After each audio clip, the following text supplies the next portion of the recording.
Hi friends, எல்லாருக்கும் வணக்கம். எல்லோரும் எப்படி இருக்கிறீங்க? நாங்கள் நல்லா இருக்கிறோம். நீங்கள் நல்லா இருக்கணும்னு கடவுள்கிட்ட வேண்டிக்கிறோம். நேற்றைக்கு போட்ட வீடியோவுக்கு சப்போர்ட் பண்ண அத்தனை பேருக்குமே ரொம்ப ரொம்ப நன்றி. இதே மாதிரி தொடர்ந்து எங்களுடைய வீடியோக்கு நீங்கள் சப்போர்ட் பண்ணிக்கிட்டே இருங்க.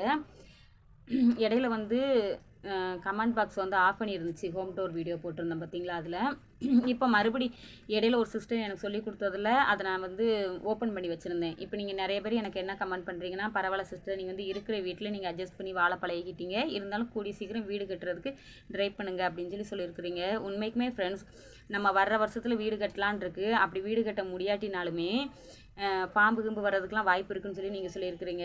மேலேயாச்சும் நம்ம ஆஸ்பரா சீட்டு போடுற மாதிரியாச்சும் இருக்குது. ஒருவேளை வீடு கட்ட முடியாத சூழ்நிலை வந்துச்சு அப்படின்னா, எதனால் அப்படி சொல்கிறேன்னா, பாம்பு இது கூட ஃப்ரெண்ட்ஸ் வந்துச்சுன்னா யாரையாச்சும் கூப்பிட்றோம், நம்ம அடிச்சிட்றோம், இல்லை ஏதாச்சும் ஒன்று பண்ணிடுறோன்னு வச்சுக்கோங்களேன்.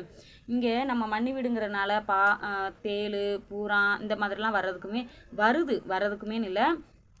என் கண்ணுக்கு பட்டுச்சுன்னா நான் அடிச்சிருவேன். நம்ம கண்ணுக்கு படாத நேரத்தில் நமக்கு ஏதாச்சும் ஒன்றா பரவாயில்ல, பசங்களுக்கு ஒன்றுன்னா நம்ம ஒன்றும் பண்ண முடியாது இல்லைங்களா? அது ஒரு பிரச்சனையாக இருக்குது. அதனால் முடிஞ்ச வரைக்கும் நாங்கள் வீடு கட்டுறதுக்கு ட்ரை பண்ணுறோம். அப்படி ஒருவேளை முடியாத பட்சத்துக்கு அப்படின்னா வேறு வழியில் மேலே கூரையை மாற்றிடணும். ஏன்னா வருஷத்துக்கு ஒரு முறை நம்ம மேலே கூரையை மாற்றுவோம். குரங்கு ஃப்ரெண்ட்ஸ் ரொம்ப ஏறி ஏறி குதித்து எங்கே பார்த்தாலும் ஓட்டையாக இருக்குது. மழை பெஞ்சாலுமே வீட்டுக்குள்ளே ஃபுல்லும் இந்த வருஷம் வீடு நான் மழை சீசன் முடிஞ்சதுக்கு அப்புறமேட்டு எங்கெங்கெல்லாம் ஓட்டை கிடக்கு, எங்கெல்லாம் எந்த மாதிரிலாம் இருக்குங்கிறத நான் உங்ககிட்ட ஷேர் பண்ணுறேன் பாருங்களேன். மழை பெஞ்சா அந்த லாஸ்ட்லேருந்து ஏதாச்சும் ஒரு ரூமில் தண்ணி விழாமல் இருந்தாலாச்சும் பசங்க வச்சு அட்ஜஸ்ட் பண்ணி படுத்துக்கலாம்.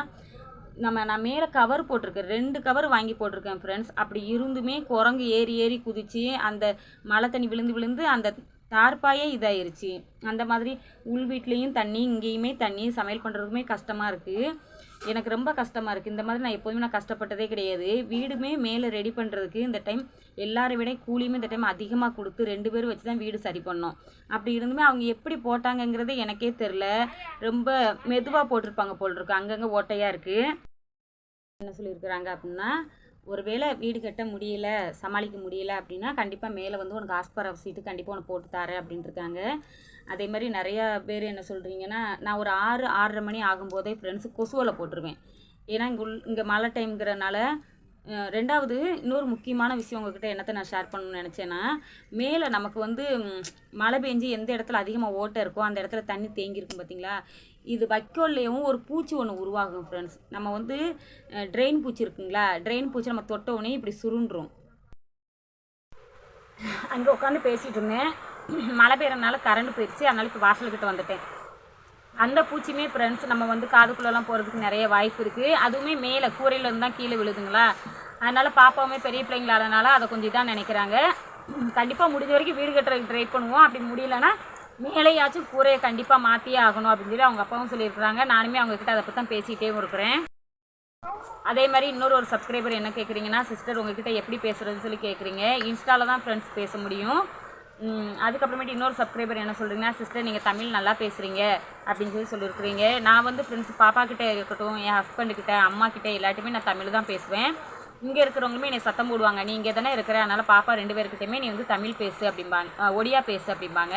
ஆனால் நான் அப்படிலாம் பேச மாட்டேன். அவங்க எது நல்லது சொல்கிறாங்களோ அதை கேட்டுக்கிடுவேன். அவங்க ஏதாச்சும் கொஞ்சம் டிஃப்ரெண்ட்டாக பேசுகிறாங்க அப்படின்னா கண்டிப்பாக அதை நான் காது கொடுத்து கேட்க மாட்டேன்.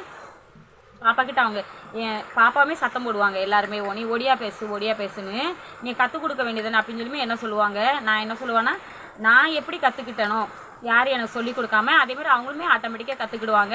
அதனால் நான் அவங்கக்கிட்ட ஒடியாவில் பேச மாட்டேன். அவங்க தமிழில் தான் நான் பேசுவேன். பாப்பாவுமே அவங்க அப்பா கிட்டே யார்கிட்ட பேசினாலுமே தமிழில் தான் பேசுவாள். அவங்க அப்பா பேசினாலுமே பிள்ளைங்கக்கிட்டையும் சரி என்கிட்டையும் சரி தமிழில் தான் பேசுவாங்க. நாங்கள் 4 பேருமே நாங்கள் ஒடியாவில் பேச மாட்டோம். ஏதாச்சும் ஒரு முக்கியமான விஷயம் பேசணும் அப்படின்னா வேணால் நான் என் ஹஸ்பண்டுக்கிட்ட நான் ஒடியாவில் பேசுவேன். அப்போனா தானே ஃப்ரெண்ட்ஸ் நான் எப்படி தமிழும் ஒடியாவும் பேசுகிறனோ அதேமாதிரி அப்போ தான் பசங்க 2 பேருமே பேச முடியும். இங்கே உள்ளவங்ககிட்ட மட்டுமே நம்ம பேசினா போதாது, நம்ம அம்மா நம்ம தம்பி அவங்கக்கிட்டே எல்லாருக்கிட்டையும் நமக்கு பேசணும் இல்லைங்களா? அதனால் பாப்பா 2 பேருமே என்ன மாதிரி தான். ஒடியா எந்த அளவுக்கு அவங்க கற்றுக்கிட்டாங்களோ, தமிழ் எந்த அளவுக்கு அவங்க கற்றுக்கிட்டாங்களோ அதே அளவுக்கு பாப்பா 2 பேருமே ஒடியா பேசுவாங்க. நான் எப்படி பேசுகிறேனோ அதே மாதிரி தான். எனக்கு யாருமே எப்படி கற்றுக் கொடுக்கலையோ நானுமே பசங்களுக்கு உண்மைக்குமே சொல்கிறேன் ஃப்ரெண்ட்ஸ். நான் 2 பாப்பாவுக்குமே நான் சொன்னதே கிடையாது, இதில் ஒடியாவில் இதோட பெரிய இது அப்படின்னு சொன்னதே கிடையாது. ரெண்டாவது எனக்கு ஒடியா வாசிக்கவும் தெரியாது, படிக்கவும் தெரியாது. அது எல்லாமே அவங்களே அவங்களுடைய மூளையை யூஸ் பண்ணி அவங்க கற்றுக்கிட்டது தான். கற்றுக்கிட்டதான். மற்றபடி அவங்க 2 பேருக்குமே நான் அதை பற்றி எதுவுமே நான் சொல்லி கொடுத்ததே கிடையாது. நான் தமிழ் நல்லா பேசுகிறேன்னு சொன்ன எல்லாருக்குமே ரொம்ப ரொம்ப நன்றி. இன்றைக்கி வந்து என்ன வீடியோ பார்க்க போகிறோன்னா, நேற்று நைட்டு பாப்பா எனக்கு கொஞ்சம் காய்கறி கட் பண்ணி கொடுத்து நேற்று நைட்டு என்ன சமைச்சோம் அப்படிங்கிறதும், இன்றைக்கி காலையில் என்ன சமைச்சோங்கிறதையும், அதுக்கப்புறமேட்டு இன்றைக்கி காலையில் நான் மாவரைக்கு எங்கே போயிருந்தேங்கிறதையும், பாப்பா வந்து ஆடுகளுக்கு கொஞ்சம் சாப்பாடு கொடுத்தா, பக்கத்து வீட்டு ஆடுகளுக்கு. கொஞ்சம் நல்லா காமெடியாக போகும் வீடியோ, ஸ்கிப் பண்ணாமல் பாருங்கள். இன்றைக்கி நம்ம அந்த மாதிரி எல்லாமே கலந்த வீடியோ தான் பார்க்க போகிறோம். வாங்க நம்ம வீடியோக்குள்ளே போகலாம். இப்போ தான் ஃப்ரெண்ட்ஸ் பாப்பா ஸ்கூலுக்கு போயிட்டு வந்தா. மணி கரெக்டாக ஒரு 4:30 மணி இருக்கும் இந்த வீடியோ எடுக்கும்போது. வெளியில் வெயில் எப்படி இருக்குங்கிறத நீங்களே பார்த்துருப்பீங்க. நான் தான் இன்றைக்கி பாப்பா 2 பேரும் ஸ்கூலுக்கு போயிடறாங்க. அவங்க அங்கேயே சாப்பிட்டுட்டு வருவாங்க, சரிங்களா? அதனால் நான் கொஞ்சம் லேட்டாக தான் சமைக்கிறேன் இப்போலாம். நேற்றுக்கு வந்து தக்காளி சாதம் ஒரேடியாக செஞ்சோம்னா நைட்டுக்கு ஒரு 2 முட்டை ஆம்லேட் மட்டும் போட்டு சாப்பிட்டுக்கலாம் பாப்பா அப்படின்னு. இல்லைம்மா நான் உனக்கு உருளைக்கிழங்கு எல்லாமே வெட்டி தரேன் அப்படின்னா, உருளைக்கிழங்கு கூட ஃப்ரெண்ட்ஸ் பாப்பா தான் வெட்டினா. ஏதாச்சும் அதாவது எப்படி சொல்கிறது, ஏதாச்சும் ஒரு ஹெல்ப் எனக்கு பண்ணிக்கிட்டே இருப்பாள். அதுவும் போக இப்போ நம்ம வீடியோ போடுறதுனால நான் வெட்டுறேம்மா நீ வேணால் வீடியோ எடுக்கிறியா அப்படின்லாம் இப்போ கொஞ்சம் நல்லா இன்ட்ரெஸ்ட்டாக பேச பழகிக்கிட்டா. சரி அப்படின்னு சொல்லிட்டு உருளைக்கிழங்குமே ஃப்ரெண்ட்ஸ் தோல் சீவி அவள் தான் வெட்டினா. அதுக்கப்புறமேட்டு தக்காளி பழத்தை கழுவி கொடுத்தேன், பாப்பா வெட்டினா. நான் கூட அவட்ட சொன்னேன் நீ போ ஹோம்ஒர்க் பண்ணுனேன். நான் ஏன் வாய்ஸ் ஓவர் கொடுக்குறேன் அப்படின்னா, என்கிட்ட அவள் கொஞ்சம் வம்புழுத்துக்கிட்டே இருப்பாள், சரிங்களா? அதனால் அந்த மாதிரி வாய்ஸ் ஓவர் கொடுத்துருக்கேன். பாப்பா வந்து வெங்காயம் தக்காளி எல்லாமே வெட்டிட்டா, சரிங்களா? இஞ்சி பூண்டு மட்டும் தான் நான் இடித்தேன், அரைக்க போக முடியல, நான் வந்து இடித்தேன். இப்போ வந்து தக்காளி சாதம் செஞ்சுக்கலாம். நான் சட்டியை முதல்ல அடுப்பில் வச்சுட்டு அடுப்பில் எண்ணெய் ஊற்றுனதுக்கப்புறமேட்டு பட்டை கிராம்பு சோம்பு எல்லாமே போட்டுட்டு வெங்காயம் பச்சை மிளகாய் எல்லாத்தையுமே போட்டு கொஞ்சம் லைட்டாக உப்பு போட்டு நல்லா வதக்கிக்கலாம். இங்கே வந்து ரேஷன் அரிசி தான் ஃப்ரெண்ட்ஸ், நான் உங்களுக்கு ஆல்ரெடி நிறைய வீடியோவில் சொல்லியிருந்திருப்பேன். நம்ம இன்றைக்கி அதில் தான் செய்ய போகிறோம். ஆனால் உண்மைக்குமே ஃப்ரெண்ட்ஸ் ரேஷன் அரிசியில் செஞ்சு சாப்பிட்றது டேஸ்ட்டு நல்லாயிருக்கு. அதுக்கப்புறமேட்டு தக்காளி அப்புறம் கொஞ்சம் மஞ்சள் பொடி கொஞ்சம் லைட்டாக வத்தப்பொடி எல்லாமே போட்டு அரிசியுமே போட்டு நல்லா கிண்டிட்டேன். நல்லா கிளறினதுக்கப்புறமேட்டு இப்போ நான் தண்ணி ஊற்றுனதுக்கப்புறமேட்டு உங்கள்கிட்ட ஷேர் பண்ணியிருக்கிறேன் பாருங்கள் ஃப்ரெண்ட்ஸ். லைட்டாக உப்பு கறிக்கிற மாதிரி வச்சுட்டு எப்போதும் போல் குக்கர் வச்சு மூடி வச்சு நம்ம மூடி போட்டுடலாம். சாப்பாடுமே ரெடி ஆனதுக்கப்புறமேட்டு கொஞ்சமாக சட்டியில் வந்து எண்ணெயை ஊற்றிட்டு உருளைக்கிழங்கை போட்டிருக்கிறேன். நான் வந்து உருளைக்கிழங்கு ஃப்ரெண்ட்ஸ் எங்களுக்கு 3 பேருக்குமே வெறும் வத்தப்பொடி மஞ்சள் பொடி உப்பு இது 3 மட்டும் போட்டு பொரித்து சாப்பிட்றது எங்களுக்கு ரொம்ப பிடிக்கும். அதனால் இன்றைக்கி நான் அந்த மாதிரி தான் இன்றைக்கி நான் வறுத்துருக்கிறேன். பாப்பாவுமே ஸ்கூல்லேருந்து வந்தவொடனே எப்படி பாப்பா வறுக்கிறது அப்படின்னு சொல்லி கேட்டதுக்கு எப்போதும் போலே வருமா அப்படின்ட்டா. யாரையாச்சும் போய் கருவேப்பிலை பறிச்சுட்டு வாங்க பாப்பா அப்படின்னதுக்கு 2 பேருமே போக மாட்டேன்ட்டாளுங்க. அதனால் கருவேப்பிலை போடல. இல்லைன்னா கருவேப்பிலை எண்ணெயிலேயே வறுத்துட்டு அதுக்கப்புறமேட்டு இந்த மாதிரி வறுத்து சாப்பிட்டோம் அப்படின்னா உண்மைக்குமே நல்லாயிருக்கும். அதையுமே வறுத்து எடுத்து முடிச்சதுக்கப்புறமேட்டு இப்போ நம்ம சாப்பாடு எல்லாத்தையுமே நல்லா கிளறி விட்டுட்டேன். இன்றைக்கி சாயங்காலமே அவங்களுக்கு சாப்பிட கொடுத்துட்டு அதான் எல்லாருக்கும் குட் மார்னிங் ஃப்ரெண்ட்ஸ். இது வந்து இன்றைக்கி காலையில் எடுத்த வீடியோ. நான் வந்து எனக்கு மட்டும்தான் காலையில் நான் வந்து டீ போடுவேன். இன்றைக்கி சின்ன பாப்பா என் கூடயே எந்திரிச்சதுனால அவளுக்கு வந்து பொரியும் கொஞ்சோண்டு பாலும், அவளுக்கு பொரியில் போட்டு சாப்பிட்றது ரொம்ப பிடிக்கும். அதனால் பெரிய பாப்பா வந்து தூங்கிக்கிட்டு இருக்கா, அவள் இன்னும் எந்திக்கலை. இன்றைக்கி காலையிலேயும் ஃப்ரெண்ட்ஸ் நல்லா கொஞ்சம் எந்திரிச்ச உடனே இன்றைக்கி வந்து அடுப்பெல்லாம் மொழிகிட்டு எல்லாத்தையுமே எடுத்துகிட்டு இன்றைக்கி காலையிலேயே உலைய வச்சிட்டேன். ஏன்னா பாப்பாவுக்கு சாப்பிட்டு போகிறதுக்கு இன்றைக்கி டிஃபன் எதுவுமே கிடையாது, சரிங்களா? அதுக்காக வேண்டி தான் பாப்பா 2 பேருமே இன்றைக்கி ஒரிசா ஸ்டைலில் தான் வைக்க போகிறேன். நான் வந்து மீன் மக்கர் குழம்பு இன்றைக்கி எப்படி செஞ்சுருக்கோங்கிறத நம்ம வீடியோவில் பார்க்கலாம். இப்போ பாப்பாவுக்கு 2 பேருக்குமேவும் சுடுதண்ணியில் போட்டு எடுத்து கொடுத்துட்டேன். அவங்க 2 பேரும் அதை பிச்சு எடுத்துக்கலாம். எடுத்ததுக்கப்புறமேட்டு உங்கள்கிட்ட ஷேர் பண்ணுறேன். இப்போ வடை சட்டியை வச்சு கொஞ்சம் எண்ணெயை ஊற்றி 2 உருளைக்கிழங்கு தான் ஃப்ரெண்ட்ஸ் நம்ம வீட்டில் இன்றைக்கி இருந்துச்சு. அதை மட்டும் கட் பண்ணி போட்டு நான் வந்து நல்லா எண்ணெயை நல்லா பொரிச்சிக்கிடலாம் உருளைக்கிழங்க. இது கொஞ்சமாக மட்டும் நல்லா பொரிஞ்சதுக்கப்புறமேட்டு மீன் மக்கருக்கு பார்த்திங்களா, அதை நம்ம தண்ணியிலேருந்து நல்லா பிழிஞ்சி அதுக்கப்புறமேட்டு இதுக்குள்ளே விடணும். அதையுமே சேர்த்து இதில் வந்து நல்லா வறுத்ததுக்கப்புறமேட்டு அது ஒரு மாதிரி வித்தியாசமாக கொஞ்சம் டேஸ்ட்டாக இருக்கும். நம்ம சப்பாத்திக்கு தோசைக்கு இந்த மாதிரிலாம் வச்சு சாப்பிட்லாம், நல்லாயிருக்கும்.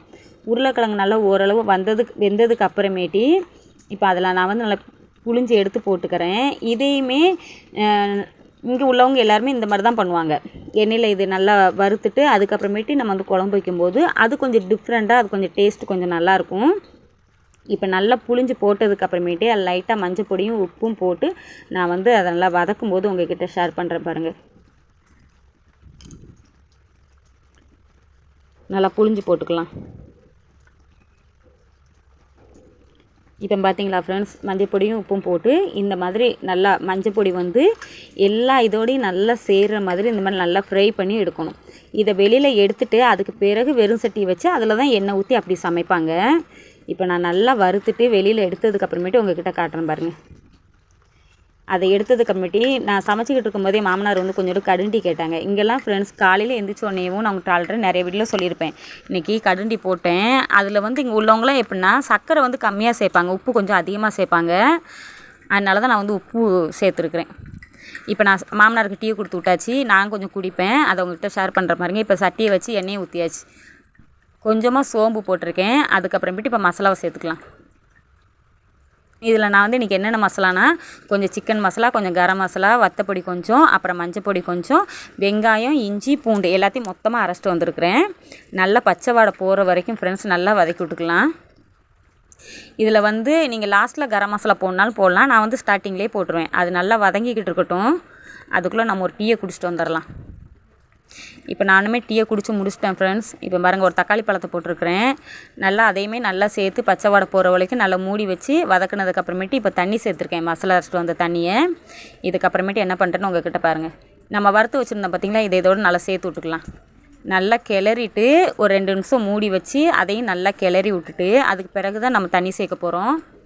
இதை நல்லா கிளறி விட்டுனதுக்கப்புறமேட்டு உங்களுக்கு ஷேர் பண்ணுறேன். இப்போவுமே நம்ம கொஞ்சம் உப்பு சேர்த்துக்கணும் ஃப்ரெண்ட்ஸ், ஏன்னா அதில் நான் வந்து லைட்டாக தான் உப்பு சேர்த்துருப்பேன். இப்போ நம்ம வந்து மசாலா எல்லாமே நல்லா சேர்த்து விட்டோம் பார்த்திங்கன்னா, லைட்டாக இன்னும் கொஞ்சம் தேவையான அளவு உப்பு சேர்த்துட்டு தண்ணி வந்து இவ்வளோ தான் சேர்த்துருக்கேன். இது இப்போ நம்ம எடுத்ததுக்கப்புறமேட்டு உங்கள்கிட்ட ஷேர் பண்ணுறேன். இங்கே பாருங்கள் ஃப்ரெண்ட்ஸ், இப்போ வந்து நம்ம சாப்பாடை எல்லாத்தையுமே எடுத்து வச்சிட்டேன். பாப்பாவுக்கு ஒரு பிளேட்டு, அப்புறம் எனக்கு சின்ன பாப்பாவுக்கு ஒரு பிளேட்டு. ஸ்கூலில் போய் நல்லா படி ஸ்வீட்டி. இங்கே எப்படி இருக்குது, பிடிச்சிருக்கா? நல்லா இருக்கு. சாப்பிடு, போகும்போது பார்த்து போகணும்.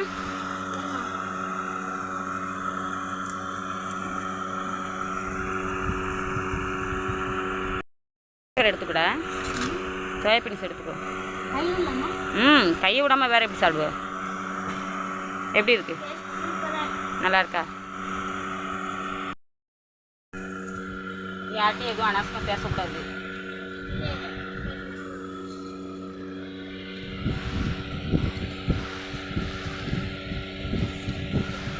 பாய் சொல்லு எல்லாரும்.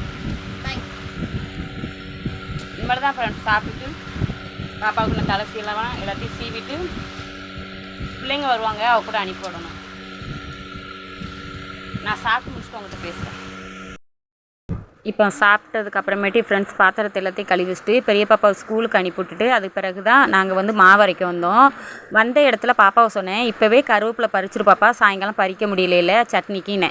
எனக்கு கொஞ்சத்தை வச்சுட்டு அவங்க வீட்டில் ஆடு வளர்க்காங்க ஃப்ரெண்ட்ஸ், அந்த ஆட்டுக்கு நான் வந்து பறிச்சுட்டு வந்த கருவேப்பிலையை ஊட்டுறேம்மா, நீ அவளுக்கு கொடுனா.